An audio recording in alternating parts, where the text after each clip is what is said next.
Hello everyone. Today we are going to be talking about thumbnails. Thumbnails. Has anyone ever heard of thumbnails? Has anyone ever used thumbnails in their own drawings? Anything like that? Okay, so thumbnails are very simply small, rough sketches that you use to plan out a larger, more finished piece of artwork. So for us, a lot of this class, kind of from here on out, we're going to be dealing with the creative process. Okay, so how does everyone use the creative process? For every artist, it's slightly differently, but we're going to be practicing a way that's pretty common and that a lot of artists use. So we basically want to see that you can go from an idea in your head all the way to finished art, finished digital art. Okay, so how do you get from an idea in your head to finished digital art? Well, that's where this part in here is all that creative process. And the basic foundational way that you start that creative process, every artist or all artists use some version of thumbnails. Again, so this class can be applied to all different disciplines of art. So whether you're a graphic designer, designing logos, whether you're an illustrator, drawing book illustrations, whether you're a cinematographer, planning out shots of a movie, you're going to start with some sort of thumbnail, some sort of rough sketch on paper. So thumbnails, they're very small and rough, so you can do a lot of them very quickly, and it allows you to see a possible composition, okay? So thumbnails, usually what I'll do, and I've seen other artists do, is you just start by drawing small frames in your sketchbook. So the thumbnails should be fun. You should be able to play around with different compositions. It's really the part of the art making process that I enjoy the most because there's no really right or wrong. Things don't need to be finished and clean or perfect. It's just kind of brainstorming, experimenting, and trying to do different things. So all these thumbnails, so we can imagine that this here, my screen, is about the size of your a sketchbook page, so 8.5 by 11-ish. So each, thumbnail, some artists work really with tiny thumbnails, some work with a little bit bigger ones. So I would say each thumbnail on this longest side should be about 1.5, I don't know, let's say probably 2 to 3 inches. Okay. So if you're comfortable working a little smaller or a little bigger, that's okay. So the way that I use thumbnails is, again, and all artists use it, is just to plan out. So let's pretend that I am an oil painter, and someone came to me and they wanted to hire me to create. They say, I want a painting of an old house on a hill. Okay, an old house on a hill.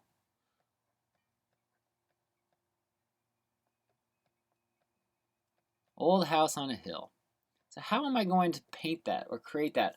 I'm not just going to walk up to a giant canvas and grab my blue, start painting sky, grab my green, start painting grass, whatever it may be. You have to plan this out and have a good working creative process that will allow you to get to a good finished product.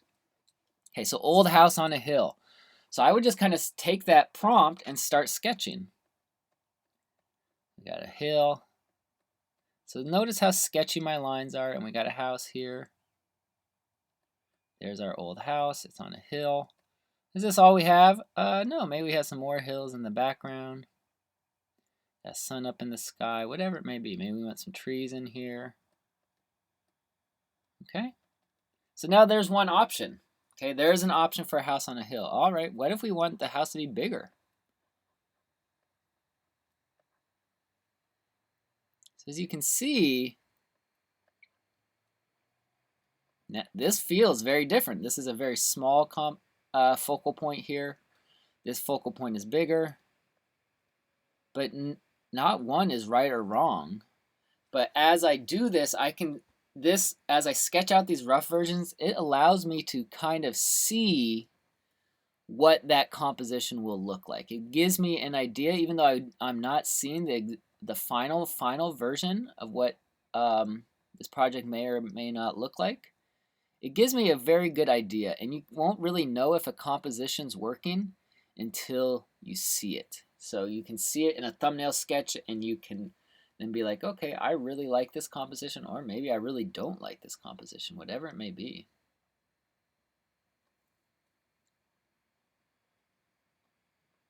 Okay, so I'm just going to finish these last couple up here really quick. And so then what I would do if I was working with someone or working by myself, let's do one with a really tiny focal point, a really big hill.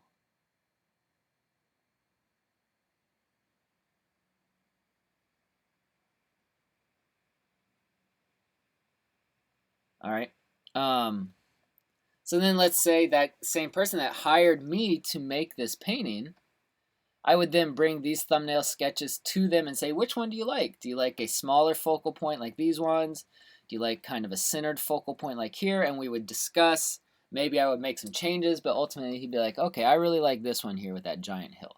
So then I would take that and create more of an oil painting. But you're not going to get to that finished version unless you start with a really good design in your thumbnail. So that's why I've had you guys drawing a lot so far with the drawing challenges, is just to get used to drawing small and drawing quickly and gain as many ideas on the page as possible. So let's look at some other artists who have used this. So this is a really cool magazine called Draw, because it shows you the artist's creative process. So this is the artist Glenn Orbick. He's an oil painter, illustrator. So let's look at his final work. So this is a book cover he did, Old West style, you know, action book cover. This is all done in oil painting. But how did he get here? It's really hard to just kind of see this art and be like, oh, this guy's just some sort of master. He just put this on the canvas and created this masterpiece. Very, very complicated subject matter. Well, he didn't just start painting. He had to create a process. So starting with these very, very rough thumbnails here to plan it out, plan out that composition. I'm sure he showed this to a client. They said they liked it. So every artist uses thumbnails slightly differently. He has a basic drawing thumbnail, value thumbnail where he just plans out the lights and darks, reference photos to help him with the painting, tight line drawing. Then he does a color thumbnail, and then the final art. So it gives an idea of how an artist that's really, really good gets to this very difficult final art here. So you can see a few more. So it's really helpful here. Here's a Punisher cover to see artist thumbnails, because it gives you an insight into their process and how they thought through this example. There's a final art for that Punisher cover.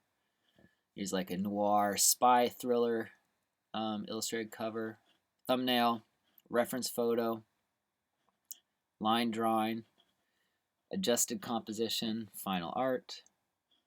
Here's 5 versions for Batman versus Mr. Freeze cover. So he chose this one in the middle, which then becomes the final art. Okay, so this will really help you to just get used to thumbnailing and learn to enjoy that process. And this is what I'm going to be looking for this in your guys' work, to see how you work with the creative process, how you go from idea in your head to thumbnail to final digital art. So project 2 will really deal with dealing with starting us off with getting used to that creative process. Here, this is another illustrator. His name will come to me in a sec. Andrew Loomis is his name. Yeah, so just here's some rough compositions that he may or may not turn into paintings. Sometimes it's fun to just do thumbnails for thumbnail's sake and not worry about making them into final art. And here is the thumbnails from one of my comics for Bomber Girl. This is how I plan out an entire comic. Planning out the layout, where the close-ups will go, where the wide shots will go, where the action shots will go.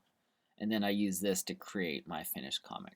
Okay, so every project from here on out, project 2, 3, and 4, I will require you guys to submit your thumbnails with the as part of the project. Okay, so Every project will start with thumbnails and will finish with that digital final art in Adobe Illustrator. So that's thumbnails. We'll keep working with this and talking about it as the quarter goes on, but this is kind of our introduction to what thumbnails are. Small rough drawings that plan out a finished composition.